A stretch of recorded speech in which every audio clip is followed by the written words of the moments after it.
Hey, how's it going? So recently I was in China for like a month. I don't know if you've ever done this before. This was, I think, my first time doing a really long trip. But after a month, you kind of settle into your normal routine where you're like, I'm not going to eat out crazy. I'm not going to have a huge meal for every meal I eat. I'm not going to drink every night. I'm going to start working out. So by the end, you kind of realize that maybe your hotel gym sucks. Like sometimes, you get to those places and it's tiny, it's like three treadmills and that's about it. So, what I did in China using their native map apps, since Google Maps doesn't work out there, and their taxi system, Didi, I tried to find a few rock climbing gyms. So I was in Western China in Chengdu and Chongqing, and both of those places, there aren't that many Westerners there. So not a lot of people speak English. If they do, it's not great, and I don't expect them to because I mean like I'm nowhere near Western civilization at this point. So it actually feels kind of cool to get out and talk and actually look different and feel different.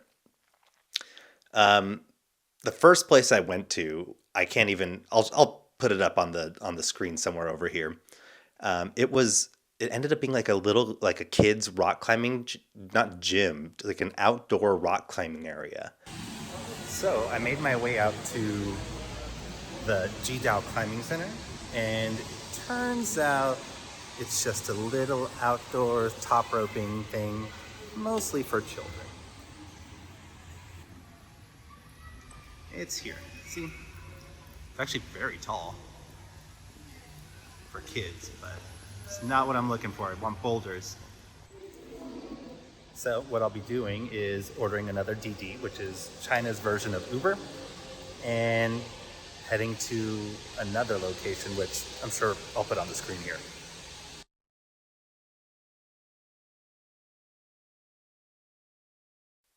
Okay, so after I left there, I headed to what I actually assumed was the rock climbing gym.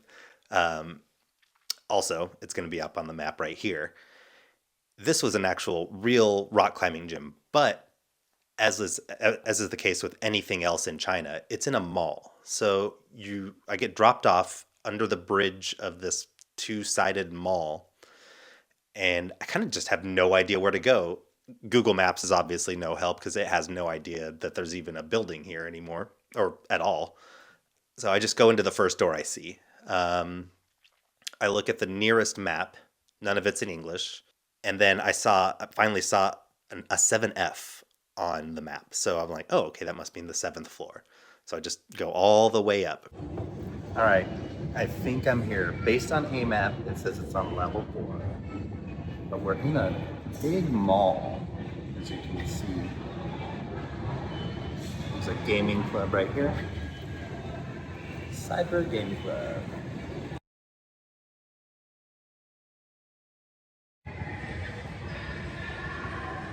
Nice little bouldering gym.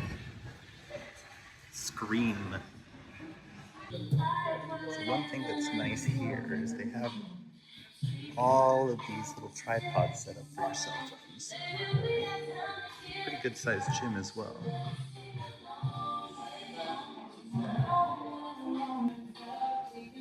Here we have an alpha wall, training, pull-up bar, and an 8 index measurement system, which is great. We have Yanya right here. Oh, let's see what mine is. All right, let's see what mine is.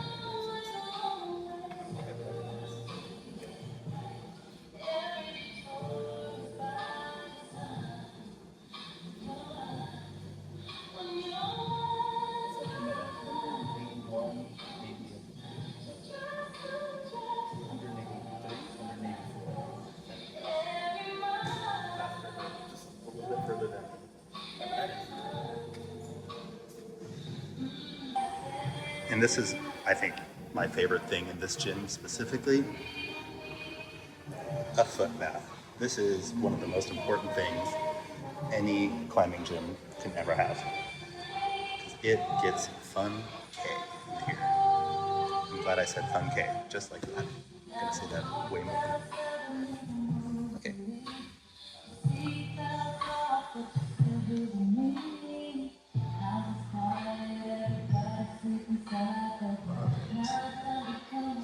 have a nice little beast maker here. 4 millimeters. I can totally pull on that. The bane of my existence, pinches. I guess I have weak thumbs. Who knows?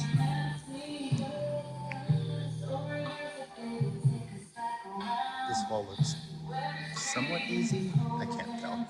It's been a long time since I've climbed. This is just going to be me trying to figure out where I stand again. It looks like they have a... looks like their measurement system, their difficulty system,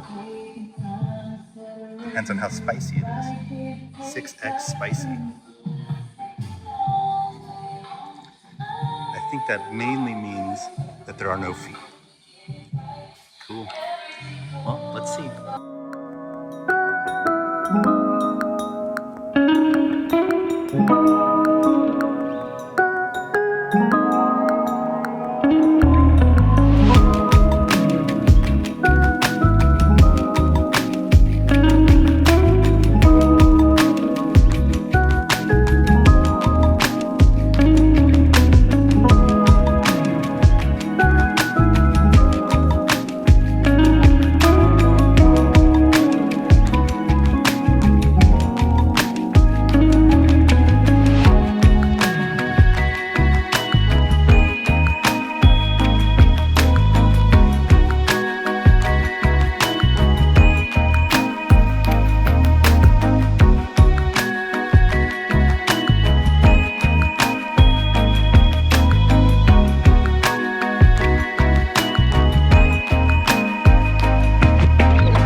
Well, that about wraps that up. That was an hour and a half, and my hands are shaking badly. It's been a long time since I climbed.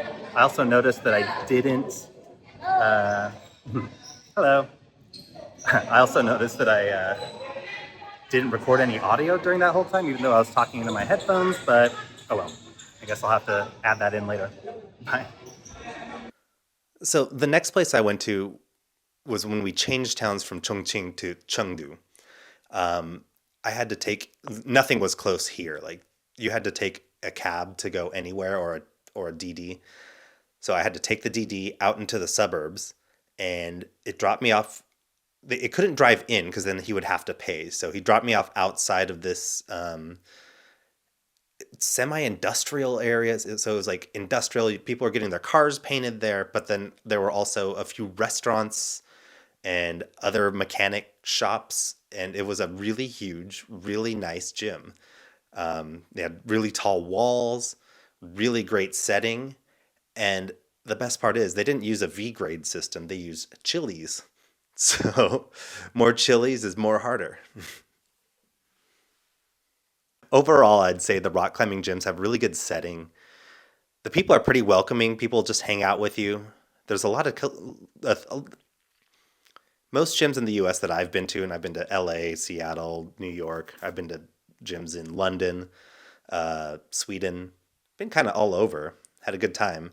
Most places didn't have a bunch of tripods set out for everybody to use, maybe for fear of them being stolen, or maybe because they just don't want people shooting video of themselves all the time. But I think with rock climbing and anything fitness related, taking video of yourself is actually really helpful because when you look back, you can see, oh, well, my body positioning was really bad there, or I clearly have terrible form. I gotta work on that.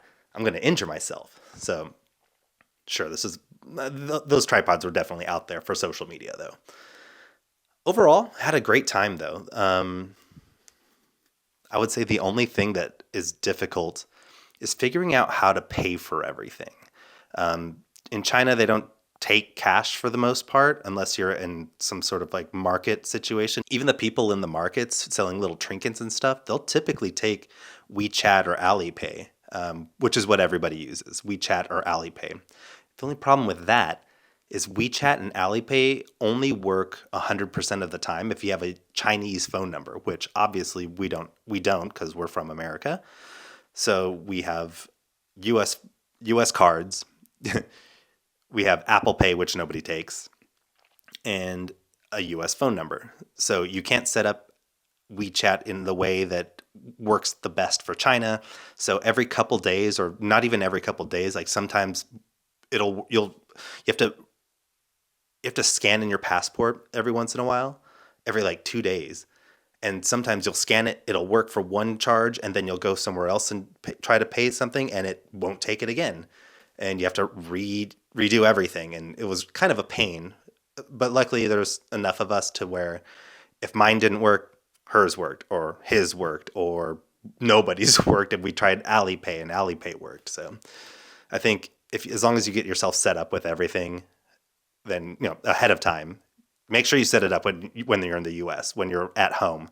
That way everything's working on the correct network for you and you can just get everything sent in and ready to go.